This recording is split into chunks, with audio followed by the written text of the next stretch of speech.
बरंच झालं की आज भाऊच्या धक्क्यावर भाऊनी दिव्याला तिची स्वतःची जागा दाखवून दिली. कारण सतत मी तुला भाऊ मानला आहे, एक बहीण म्हणून माझं ऐकशील का, या गोष्टी करत राहणं या खूप वाईट आहेत. आणि यामुळे दिव्याचा स्वतःचा गेम काय आहे या घरामध्ये तो दिसत नाहीये. मध्ये सुद्धा कॅरेक्टरवरून त्यांची इश्यू झालेला होता राकेश आणि रुचिताचा.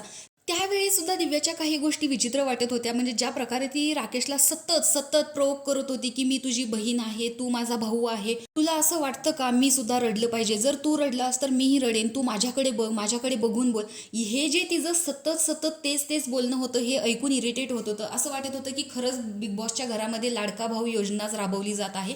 आणि हे दिव्या आणि राकेश सततच यांचं दिसून येत होतं. राकेशने तसाही सल्ला चांगला दिलेला होता की ओंकारच्या वरून चिडवणं जे आहे ते नाही झालं पाहिजे, ते खूप वाईट दिसेल, ते खूप वाईट जाईल.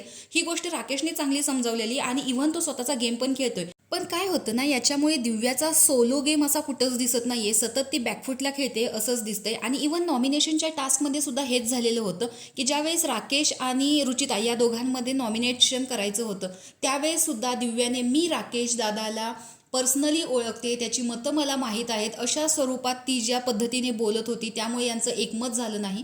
कारण अनुश्रीला रुचिताला वाचवायचं होतं आणि दिव्याला राकेशला वाचवायचं होतं. आणि या गोष्टीचा परिणाम असा झाला की यांना सिल्वर रेशन कार्ड मिळालं. त्याच्यामुळे अनुश्रीसुद्धा मी तिचीच साईड घेणार असं होतं आणि दिव्याचं सुद्धा तसंच होतं. त्यामुळे बहुमताने बिग बॉसनी एवढी यांना ताकीद करून सुद्धा, रिक्वेस्ट करून सुद्धा यांचं एकमत झालेलं नव्हतं.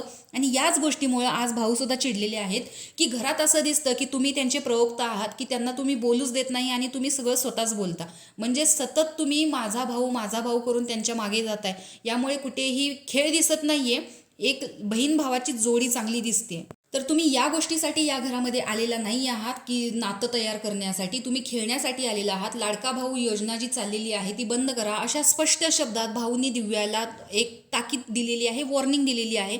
आता बघूयात या नेक्स्ट वीकपासून दिव्या तिचा गेम कसा पालटते आणि स्वतःचा गेम घरच्या बाहेर म्हणजे प्रेक्षकांना कसा दाखवते हेच आता आपण बघणार आहोत. पण तुम्हाला दिव्या खरंच चुकते असं वाटलेलं की नाही हे कमेंट बॉक्समध्ये नक्की सांगा. आणि भाऊनी सांगून तिला बरोबर केलं की नाही हे सांगायला विसरू नका. तोपर्यंत बाय.